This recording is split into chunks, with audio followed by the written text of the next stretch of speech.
उड़े देश का आम नागरिक, यानी कि उड़ान की बात यहाँ पर हो रही है। तो आज उसी से रिलेटेड हम उड़ान स्कीम की बात करेंगे।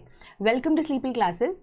एंड डायरेक्टली उड़ान से आपका नाम आप समझ ही रहे होंगे, समझ गए होंगे कि बेसिकली हम यहाँ पे एक स्कीम की बात कर रहे हैं, गवर्नमेंट, सेंट्रल गवर्नमेंट के initiative in collaboration with the airports या airport authority of India and along with the state governments. यहाँ पे रीजनल डेवलपमेंट की बात करता है। एंड बेसिक यहाँ पे रेफरेंस दिया गया है टूवर्ड्स हमारे जो एयरफेयर्स हैं, regional connectivity with respect to कि कैसे हम प्लेन्स में ट्रैवल करवा सकते हैं ना, कि उड़े देश का आम नागरिक, यानी कि एक बेसिक सा यहाँ पे कोट जो किया गया था प्रधानमंत्री द्वारा, उन्होंने यही कहा था कि चप्पल में भी लोग अगर जाएं तो वो एयरफेयर एटलीस्ट जो है अफोर्ड कर सके, प्लेन से ट्रैवल कर सके, इस चीज़ को फुलफ़िल करना है हमें। तो इसी आइडियोलॉजी पे चलते हुए उड़ान स्कीम को लॉन्च किया गया था। ठीक है, तो 8 साल कंप्लीट हो गए इसके अप्रैल मंथ के अंदर। तो अब उसमें क्या क्या इनिशिएटिव्स आते हैं एंड किस तरीके से ये आपको प्री में अगर सवाल आता है आपको यूज़ करना है, या इवन के मेन्स में भी आप इसको कहाँ कहाँ कोट कर सकते हैं, आपको एक बेसिक्स आइडिया मैं यहाँ पे आज दूँगी।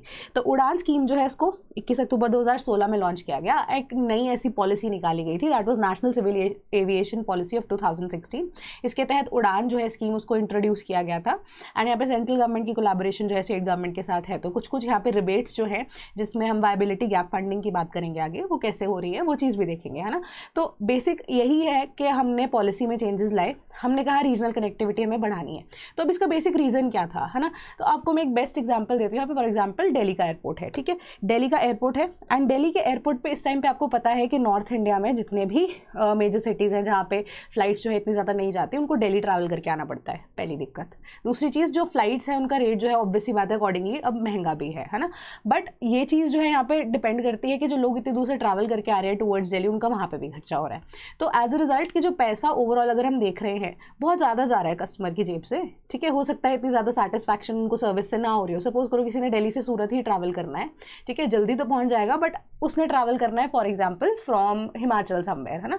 तो उसको पहले दिल्ली आना पड़ेगा, दिल्ली से सूरत जाना पड़ेगा, so on and so forth, just an example, है ना। तो उसके लिए तो बहुत ज़्यादा लंबा है, पैसा भी नहीं बच रहा है एंड टाइम भी अकॉर्डिंगली लग रहा है कि कंपैरेटिवली कम है as compare to trains. But when it comes to कि खज्जल होने वाली बात जब हम बोलते हैं ना, परेशानी वाली बात, तो वो चीज़ जो है वो रीजनल कनेक्टिविटी जो है अगर आप बेटर कर सकते हो तो उसी के बेसिस पे आती है। तो इसका बेस्ट एग्जाम्पल बीइंग यूएस। तो यूएस के अंदर हम देखते हैं कि प्लेन्स के थ्रू या एयरपोर्ट्स के थ्रू हमारी जो एयर कनेक्टिविटी है वो बहुत ज़्यादा है, तो ईजिली लोग जो है वो ट्रैवल कर पाते हैं दूर दूर तक, ठीक है, एंड कम टाइम में, एंड प्राइसेस जो है उसी के अकॉर्डिंगली रहते हैं ना।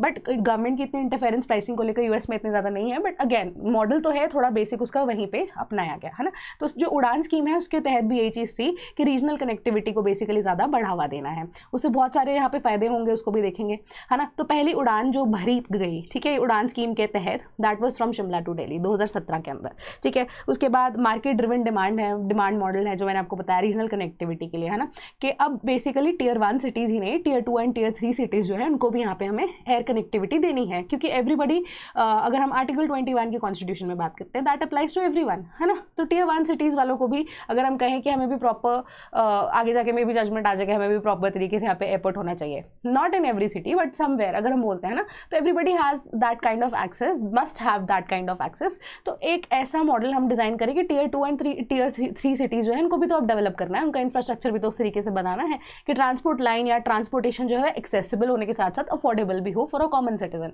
राइट। तो 2025 में 8 साल इसके कंप्लीट हो गए और इंडिया ने क्या क्या इस चीज़ में यहाँ पे कनेक्टिविटी कहाँ पे बेटर की है उसको देखते हैं, ठीक है। कोर कंपोनेंट्स बेसिकली जिसमें वायबिलिटी गैप फंडिंग की मैं आपको बात बता रही थी। तो अगर आपको लगता है कि एयरपोर्ट पे जाके सिर्फ फ्लाइट है उसके पैसे देते हो आप, तो उसके अकॉर्डिंगली सारा खर्चा हो जाता है, बाकी और तो कुछ लगता नहीं, तेल का खर्चा है या जो हमारे पास कैबिन क्रू चलता है वो सब कुछ होता है। उसके अलावा भी बहुत सारे ऐसे खर्चे होते हैं, यानी कि रूट पे जो आप प्लान कर रहे हो वहाँ पे क्या अब कौन सी चीज़ें अवेलेबल होंगी कि नहीं होंगी, पार्किंग फ़ीस कितनी है, पार्किंग फ़ीस के बजाय अगर आपको प्लेन लैंड कराना है उसके लिए फ़ीस अलग से लगती है ना। तो रूट्स किस तरीके से प्लान कर रहे हो कि वो टिकट के प्राइसिंग जो है उसके अकॉर्डिंगली यहाँ पर सही रहे, अफोर्डेबल रहे। तो बहुत सारी ऐसी छोटी छोटी चीज़ें हैं जिसके ऊपर ध्यान में रखना पड़ता है। तो अब जो एयरलाइंस हैं उनको ये चीज़ बोली गई कि आप जितने भी हम रीजनल अब यहाँ पर एयरपोर्ट्स को खोलेंगे या बना रहे हैं, या इंटरनेशनल एयरपोर्ट्स भी इन दैट केस अगर हम बनाते हैं, तो आपको वहाँ पर जाकर अपनी रीच बढ़ानी है, ठीक है, आपको अपनी फ्लाइट्स जो है अवेलेबल वहाँ पे करवानी है। तो इसका बेस्ट एग्जांपल मैं आपको दूंगी सूरत इंटरनेशनल एयरपोर्ट, रिसेंटली ही खुला है, ठीक है। तो वहाँ पे यही चीज़ है कि अब इंडिगो की फ्लाइट्स आपको यहाँ पे बहुत ज़्यादा दिखेंगी, तो वो रीजनल कनेक्टिविटी में हेल्प करती हैं, है ना। वरना सूरत के लोग पहले कहीं और जाते हैं या बेसिकली अहमदाबाद ट्रैवल करते हैं मेजरली, अगर हम देखें, ठीक है। आसपास वाला कोई भी इंपॉर्टेंट एयरपोर्ट है वहाँ पे ट्रैवल करते हैं, वहाँ से वो फ्लाइट लेते हैं। बट अब सूरत वाला बंदा डायरेक्टली भी फ्लाइट ले सकता है ना। तो यही एक रीजनल कनेक्टिविटी को उनको ड्रॉ करना था कि जो सूरत के लोग हैं स्पेशली उनको कहीं और ना जाना पड़े, या जो आसपास वाले शहर है जो जहाँ पे सूरत जिनके लिए पास है उनको स्पेशली अहमदाबाद क्यों जाना पड़े, है ना। तो इसी तरीके से ये वायबिलिटी गैप फंडिंग में सरकार ने बोला कि जो आपका एक्स्ट्रा खर्चा हो रहा है ना, जो भी जितना कुछ हो रहा है हम कॉस्ट शेयरिंग बेसिस पे करेंगे, यानी कि इसमें सेंट्रल गवर्नमेंट मेजरली हेल्प करेगी, ठीक है। एंड स्टेट गवर्नमेंट का भी कुछ जो टैक्सेस रहेगा या कुछ चीज़ें ऐसी रहेंगी जो वो भी आपको माफ़ करेंगे, जिसमें बेसिकली अगर हम बोले तो वैट जो है कम हो जाएगा, एक्साइज ड्यूटी वगैरह जो लगती है चीज़ों के लिए, वो अब सरकार जो है अकॉर्डिंगली वैसे ही प्लान कर लेगी। बट आपको ये सारा का सारा जितना भी पैसा है आपको कंप्लीटली मिलेगा। एंड इसी तरीके से आपको बहुत ज़्यादा ऐसे रीइंबर्समेंट्स भी हो सकते हैं या डिस्काउंट्स जो है वो अवेलेबल करा दिए जाएंगे, ठीक है। सो वाई नॉट, अगर किसी भी एयरलाइंस का आप नेटवर्क जो है एक्सपैंड कर रहे हो तो अकॉर्डिंगली वैसे ही हेल्प करता है ना। तो secondly airfare cap. Airfare cap क्या है कि कैप लगा दिया गया है कि टॉप जो लिमिट है ना इंटरनली, अगर आप एक पर्टिकुलर किलोमीटर तक 600 किलोमीटर्स था मेजरली, 600 किलोमीटर्स अगर आप ट्रैवल कर रहे हैं तो वो एयर कैप जो है इनिशियली 2500 रुपये था कि 2500 रुपये से ज़्यादा की आपकी टिकट नहीं हो सकती। एंड माइंडेड कि ये टैक्सेस के एक्सक्लूडिंग है, टैक्सेस इसके ऊपर लगेंगे, ठीक है। तो ये 2500 रुपये से ऊपर आप बेसिक फेयर यहाँ पर नहीं लगाएंगे, ठीक है। तो ये एयर कैप रख दिया गया था 600 किलोमीटर के लिए, ठीक है। तो इससे क्या होगा कि एक्सप्लॉइट नहीं हो रहा है कस्टमर, है ना, कि 2500 के आप लगा लीजिए, सब कुछ लगाने के बाद टैक्स टूक्स लगाने के बाद मैक्सिमम से मैक्सिमम आपकी टिकट 5000 की हो जाएगी, मैक्सिमम बोल रही हूँ मैं, ठीक है। 5000 भी नहीं होगी, 3500 4,500 तक रह जाएगी, है ना। तो इस चीज़ के लिए आपको अब क्या है, निकालना पैसा आसान है ना, 600 किलोमीटर बहुत बड़ी बात होती है, तो अकॉर्डिंगली आप जल्दी भी तो पहुँच रहे हैं। तो इसी तरीके से एक्सप्लॉयटेशन जो है वो अब कंज्यूमर की कम हो पैसे की तरफ से भी, एंड उसको उस हिसाब से आप क्या हो कि मिल रहा है एक्सपीरियंस कि वो एयर ट्रैवल कर पा रहा है एट एन अफोर्डेबल प्राइस। तीसरी चीज़ कोलैबोरेटिव गवर्नेंस फ्रेमवर्क, वही मैंने बताया कि यहाँ पे कोऑर्डिनेटेड एफर्ट है ये, स्टेट गवर्नमेंट का भी सेंट्रल गवर्नमेंट का भी, एंड उसके अलावा भी यहाँ पे एयरपोर्ट अथॉरिटीज ऑफ इंडिया का भी, एंड प्राइवेट जितनी भी एयरलाइंस है उनका भी, ठीक है, कि आपस में मिलजुल के सब कोलैबोरेटिवली काम करेंगे कि एयरलाइंस को भी फायदा हो रहा है कि उनके रूट्स जो है वो बढ़ रहे हैं, ज़्यादा एम्प्लॉयमेंट जनरेट होगी, ज़्यादा प्लेन्स होंगे, ठीक है। तो उनके लिए भी अब एक तरह से रेवेन्यू ज़्यादा है। वायबिलिटी गैप फंडिंग की जब बात आ रही है, उनको तो पैसा मिल रहा है ना अपना ऑलमोस्ट, है ना, प्रॉपर तो मिल ही रहा है, ठीक है। तो उनके लिए भी ये फायदा होगा। Then comprehensive stakeholder incentives की स्कीम ने एक ऐसा इकोसिस्टम बना दिया कि टारगेट्स आपको दे दिए कि इतनी फ्लाइट्स आपको यहाँ तक लेकर आनी पड़ेंगी, and accordingly will give you the benefits, ठीक है। तो एयरलाइंस तो चाहेंगी कि हम बढ़ाएं, जैसे मैंने एग्जांपल सूरत एयरपोर्ट का दिया, तो इंडिगो ने अपने टारगेट्स फुलफिल किए हैं वहाँ पे, है ना। तो एविएशन सेक्टर में ये एक बहुत बड़ा हमारे पास बूस्ट हो सकता है। Then stakeholder specific initiatives जो है या इंसेंटिव्स जो उनको दिए गए, पहली चीज़ ये है कि एयरपोर्ट ऑपरेटर्स को ये कहा गया कि आप लैंडिंग एंड पार्किंग फीस जो है वो अब जितनी भी हमारे पास रीजनेबल कनेक्टिविटी वाली फ्लाइट्स हैं उनके लिए आप वेव ऑफ कर देंगे, ठीक है। पैसा बच गया एयरलाइंस के लिए, क्यों नहीं आएगा कोई, है ना। एयरपोर्ट अथॉरिटीज़ ऑफ इंडिया जो है वो कोई भी टर्मिनल नेविगेशन लैंडिंग चार्जेस यहाँ पे नहीं लगाएंगे, प्लेन जब लैंड होगा उसके भी कोई चार्जेस यहाँ पर नहीं लगेंगे। जो हमारा डिस्काउंटेड रूट नेविगेशन है वो अप्लाई किया जाएगा टू रिड्यूस ऑपरेशनल कॉस्ट, यानी कि इस तरीके से रूट्स डिज़ाइन किए जाएंगे कि जो आपकी ऑपरेशनल कॉस्ट है वो ऑटोमेटिकली कम आए, ठीक है। तो इंडियन एयर स्पेस है, कहीं से भी ट्रैवल कर सकते हैं, तो वो ऐसे रूट्स बनाए जाएंगे कि आपका भी खर्चा कम हो एंड इन रिटर्न आप अपने टारगेट भी पूरे कर पाए एंड आपको इंसेंटिवाइज भी किया जाए। दूसरी चीज़, सेंट्रल गवर्नमेंट ने क्या किया, पहले 3 साल के लिए कहा कि एक्साइज ड्यूटी जो एविएशन टर्बाइन फ्यूल के ऊपर लगता है ना, जो भी रीजनल कनेक्टिविटी एयरपोर्ट्स के लिए है, वो हम सिर्फ 2% पे आपको देंगे, ठीक है। 2% जो है एक्साइज ड्यूटी आपको देनी पड़ेगी, उसके अलावा आपको कुछ नहीं करना, ठीक है। एयरलाइंस जो हैं वो इनकरेज किए गए हैं कि कोड शेयरिंग एग्रीमेंट्स हों कि अपना नेटवर्क आप एक्सपैंड कर सकें। देन स्टेट गवर्नमेंट जो है उन्होंने कहा कि हम value addition tax, value added tax इसको हम वैट बोलते हैं, एयर ट्रैफिक फैसिलिटीज़ के ऊपर 1% या उससे लेस ही रखेंगे 10 साल के लिए, ठीक है। तो इस तरीके से उनको इंसेंटिवाइज किया गया। तो एक कोलैबोरेटेड फ्रेमवर्क है, एनवायरनमेंट ऐसा बना रहा है कि एयरलाइंस भी डेवलप हो सके, हम एयरपोर्ट्स को भी सरकार जो है वो डेवलप कर सके, एंड ऐसा मॉडल बनाया जा सके जो अब यूजर फ्रेंडली भी हो, यानी कि डिमांड ड्रिवन भी है, एंड साथ में आप उस हिसाब से सप्लाई भी दे पा रहे हो, है ना, कि यहाँ पे लोग जो है जो ट्रैवल करना चाहते हैं वो भी खुश, एंड सबसे बड़ी बात एयरलाइंस भी खुश, एंड धीरे धीरे जो है वो लोगों की दिलचस्पी जो है, क्योंकि इंडियंस का एक सपना रहता है प्लेन में बैठने का, वो भी पूरा हो जाए। देन एवोल्यूशनरी फेजेस क्या थे कि पहले फेज 2017 में जब ये लॉन्च हुई तो पहली बात वही है कि शिमला से दिल्ली जो हमारे पास प्लेन चला वो है। देन फाउंडेशनल फ्रेमवर्क था ये बेसिकली, है ना। उसके बाद 2018 की जब हम बात करते हैं उड़ान 2.0 में बेसिकली, तो अब क्या हुआ, एयरपोर्ट्स जो हैं वो उनका नंबर भी बढ़ेगा, अंडर सर्व्ड जितने भी एयरपोर्ट्स थे उनमें रूट्स बढ़ाए गए, ठीक है। एंड उसके अलावा पहली बार इनको इंक्लूड किया गया किसको, हेलीपैड कनेक्टिविटी को इसके अंदर। पहले सिर्फ फ्लाइट्स थी, अब हेलीपैड जो है उनको भी यहाँ पर इंक्लूड कर दिया गया, उनको भी कनेक्ट यहाँ पे करेंगे। उड़ान 3.0 में बेसिकली अब क्या किया गया, नॉर्थ ईस्टर्न स्टेट्स के लिए था जो कि लेटर ऑन ऐड हुआ, बट मेजर यहाँ पे क्या था कि अब जो सी रूट्स हैं, है ना, जहाँ पे अब छोटे छोटे आइलैंड्स हैं इंडिया के पास, है ना, उनकी कनेक्टिविटी कैसे बेटर की जा सके। उड़ान 4.0 2020 में बेसिकली अब नॉर्थ ईस्टर्न स्टेट्स के लिए था एंड किसानों के लिए मेजरली था, हिली रीजन्स के लिए जहाँ पे जिनकी जोग्राफिकल नेविगेशन जो है बहुत इंपॉर्टेंट है। फॉर एग्जाम्पल अगर आप लगा लीजिए कि आप कोई किसान है नॉर्थ ईस्टर्न स्टेट में है, कुछ उगा रहे हैं ऐसा जो सिर्फ टी उगा रहे हैं, है ना, फॉर एग्जाम्पल, है ना, आप उसको मेन मार्केट में अब आप लेके आना चाहते हैं, तो अगर आपके पास वो उड़ान के थ्रू फैसिलिटी अवेलेबल है तो जो आपको 20-25 दिन लग जाएंगे उस सामान को उठाने में,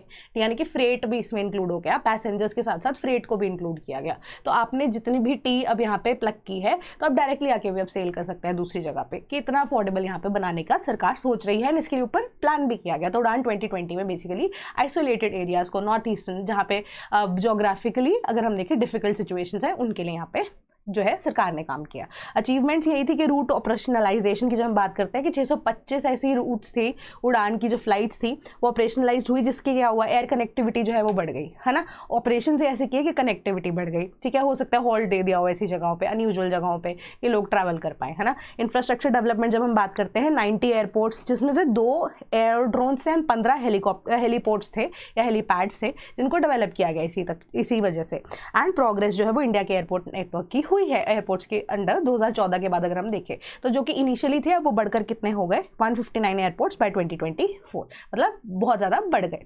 then achievements and impact assessment की बात करें, पैसेंजर को तो बेनिफिट हो ही रहा है कि 1.49 करोड़ पैसेंजर्स जो है वो डायरेक्टली यहाँ पे ट्रैवल कर पा रहे हैं, बेनिफिट हो रहा है। तो अब बेसिक आइडिया यही है कि 1.4 को 4 करोड़ कैसे किया जाए, कि 4 करोड़ लोग जो हैं वो इजीली यहाँ पे एक्सेसिबिलिटी उनको मिले, कि हम उनको कैसे बेनिफिट कर पाए। नेक्स्ट टारगेट जो है सरकार का वो 4 करोड़ लोगों को हेल्प करने का ही यहाँ पे है। इकोनॉमिक इम्पैक्ट की बात करें तो अब टूरिज्म जो है वो भी बढ़ेगा, क्योंकि ऐसी जगहों पे जब रीजनल हमारे पास एयर कनेक्टिविटी आ जाती है, जो टूरिज्म है वो भी यहाँ पे फ्लरिश करेगा। हेल्थ केयर एक्सेस आप बेटर कर पाएंगे। ट्रेड के लिए जैसे मैंने आपको चाय वाला एग्जाम्पल नॉर्थ ईस्टर्न स्टेट्स की तरफ से किया, ठीक है, तो एक तरह से कैटलिस्ट की तरह एक्ट कर रहा है, ठीक है, Tier 2 एंड Tier 3 सिटीज़ के लिए। एंड ये अलाइन कर रहा है गवर्नमेंट के ब्रॉडर ऑब्जेक्टिव का, कि जिससे हमारे पास रीजनल डेवलपमेंट हो रही है। And at times of external aggression also ये रीजनल कनेक्टिविटी बहुत ज़्यादा हेल्प करती है ना, कि एक जगह for example if then enemy has blown up a particular area या पर्टिकुलर एयरपोर्ट, तो आप दूसरी जगह लैंड करवा सकते हैं, हेलीपैड जो है वो भी यूज़ कर सकते हैं अकॉर्डिंगली, है ना। तो इस तरीके से सरकार जो है बहुत सारे मल्टीपल डायमेंशंस को ध्यान में रखते हुए काम कर रही है। रूरल डिस्पैरिटी भी खत्म हो रही है, लोग भी खुश हो रहे हैं, and strategically also you are growing, है ना। तो इंटरनेशनली भी सरकार यहाँ पर सोच कर ये काम कर रही है। देन वे फॉरवर्ड की जब हम बात करें तो अब सरकार आगे क्या क्या करना चाहती है, तो यहाँ पे एयरपोर्ट्स हमने कवर कर लिए, हेलीपैड्स हमने कवर कर लिए, हमने आइलैंड्स को कवर कर लिया, नॉर्थ ईस्टर्न स्टेट्स को कर लिया कवर, बट अब और क्या रह गया, सरकार कह रही है अब और बेटर करेंगे। पहली चीज़ उड़ान यात्री कैफेज, कि आप एयरपोर्ट पे देखेंगे कि बहुत महंगी महंगी चीज़ें मिलती हैं, है ना, कि 10 रुपये की चीज़ भी आपको 150, 200, 250 रुपये में मिलती है। तो उसी चीज़ को यहाँ पे ख़त्म करने की बात हो रही है कि जो आपको 10 रुपये की चाहे वो 10 रुपये की ही मिले। तो उड़ान कैफ़ेज़ यहाँ पे यात्री कैफ़ेज़ जो है आपके लिए अवेलेबल रहे। सी प्लेन ऑपरेशंस की जब हम बात कर रहे हैं कि जितने भी आप कह सकते हो सी वाले एरियाज़ हैं हमारे पास, जो सी पोर्ट्स होंगे या इवन कि आइलैंड जितने भी पोर्ट्स होंगे, उनकी और बेटर कनेक्टिविटी हो, उनकी और ज़्यादा डेवलपमेंट हो। रिवैम्प्ड उड़ान इनिशिएटिव में बेसिकली यहाँ पे क्या है कि जितने भी आप कह सकते हो हमारे पास रिवर वाले एरियाज़ हैं, है ना, तो आपको रिवर क्रॉस करके जाना हो फॉर एग्जांपल एक सिटी से दूसरे सिटी में, जैसे बेस्ट एग्जांपल अगेन मैं इसका बताऊं तो आपको एक हमारे पास जो यूनियन टेरिटरी ऑफ इंडिया है ना, तो जब हम बात करते हैं कि यूनियन टेरिटरी में दादरा एंड नगर हवेली की बात करते हैं हम, ठीक है, या इवन कि हम सिलवासा की जब बात करते हैं ना, तो उसके अकॉर्डिंगली सिलवासा जो है that is particularly not only Dadra and Nagar Haveli जब हम बात करते हैं, ठीक है, तो सिलवासा एंड दमन एंड दीव की जब बात करते हैं, ठीक है, तो दमन एक साइड है, दीव एक साइड है ना, तो दमन एंड दीव के बीच में we have a very particular different place, है ना, बहुत ज़्यादा सी वाला एरिया यहाँ पे फॉल करता है, ठीक है, दमन एंड दीव में, and Silvassa lies at the particular different place, है ना, तो दीव के अंडर वो लाई करता है, दमन जो है टोटली कटा हुआ है उससे, है ना, बीच में हमारे पास काफ़ी एरिया ऐसा रहता है, तो स्पेसिफिक फ्लाइट्स ऐसे चलती है जो दमन के आसपास वाले एरिया से चलती है जो दीव में लैंड होती है। तो इस तरीके से रिवैम्प्ड इनिशिएटिव जो है उड़ान का वो रहता है कि इंटरनली ऑल्सो अगर हमारे पास बहुत सारी ऐसे रिवर्स है, रिवर क्रॉसिंग्स के लिए रिक्वायरमेंट है, शहर एक दूसरे शहर से छोटे दूसरे शहर तक जाने के लिए जहाँ पे बीच में सिर्फ रिवर्स हैं, तो छोटी फ्लाइट्स भी यहाँ यहाँ पर चले, है ना, at a lower cost of course, है ना, एंड यहाँ पे कॉस्ट को भी ध्यान में रखते हुए। देन कृषि उड़ान स्कीम की जब बात कर रहे हैं कि किसान जब अपना अब सामान जो उन्होंने उगाया है वो मार्केट तक डायरेक्टली थ्रू एयरवेज लेके जा सके, उससे उनको फ़ायदा ये होगा कि जो क्रॉप सड़ जाती थी या इवन उनको रेट सही से नहीं मिल पाता था, ये सारी चीज़ों को यहाँ पे कवर करने की बात की जा रही है। देन अब आप एयरपोर्ट इंफ्रास्ट्रक्चर डेवलपमेंट की जब हम बात कर रहे हैं, सरकार चाहती है ना, पहले इंफ्रास्ट्रक्चर होगा उसके बाद ही फ्लाइट्स की आप बात करेंगे, है ना, तो बहुत सारे इंफ्रास्ट्रक्चर्स जो हैं या एयरपोर्ट्स जो हैं उनको डेवलप करने की बात की जा रही है। एग्जिस्टेंट हमारे पास इसका बेस्ट एग्जाम्पल ये है पटना का जो हमारे पास एयरपोर्ट है, ब्राउन फील्ड प्रोजेक्ट है, यानी कि ऑलरेडी एयरपोर्ट बना हुआ है बट उसकी यूजेज नहीं है ना, कि उसको बेटर करें और ज़्यादा उसके ऊपर काम करें। एंड देन बहुत सारे ऐसे ग्रीन फील्ड प्रोजेक्ट्स हैं कि नए एयरपोर्ट्स की डेवलपमेंट की बात हो रही है। ब्राउन फील्ड एयरपोर्ट जो है ऑफ बिहता जो कि अब बिहार के अंदर है, and new greenfield project expansion of Patna airport, है ना, कि नए सिरे से शुरू किया जाए। तो ये बेस्ट एग्जांपल इसका है। नेक्स्ट 5 ईयर्स में सरकार चाहती है 50 नए एयरपोर्ट इंडिया के अंदर खुल जाए।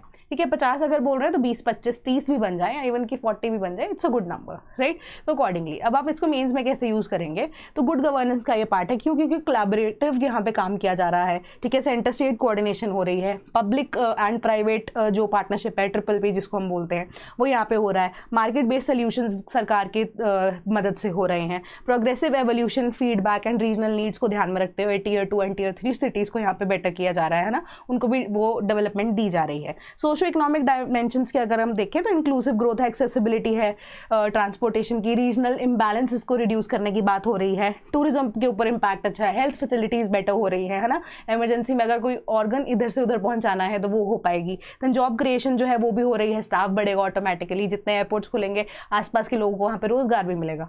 देन क्रॉस सेक्शनल लिंक्स की, जब सेक्टोरल लिंक्स की बात करते हैं तो डिफरेंट सेक्टर्स इसमें इन्वॉल्व है, टूरिज्म ऑल्सो इन्वॉल्व है कि देन हमारे पास एयरपोर्ट्स एयरपोर्ट्स के लिए हमारे पास मिनिस्ट्री ऑफ सिविल एविएशन यहाँ पे इन्वॉल्व है ना, टूरिज्म की प्रमोशन के लिए। देन कृषि उड़ान के लिए अगर हम देखें तो हमारे पास एग्रीकल्चर जो है मिनिस्ट्री वो भी इन्वॉल्व होगी। रीजनल कनेक्टिविटी की बात हो रही है तो home ministry and all everything will be involve. Environmental consideration को हो रही है तो हमारे पास ministry of environment and ministry of environment भी बीच में यहाँ पे हेल्प करेगी एविएशन सेक्टर को जो है कोलैबोरेटिवली ग्रो कराने के लिए। तो क्रॉस सेक्टोरल लिंकेजेस भी इसके अंदर यहाँ पर एग्जिस्ट करते हैं, राइट। सो एक छोटी सी चीज़ थी तो जल्दी से मैंने एक्सप्लेन कर दी। That was all from my side today. Thank you so much.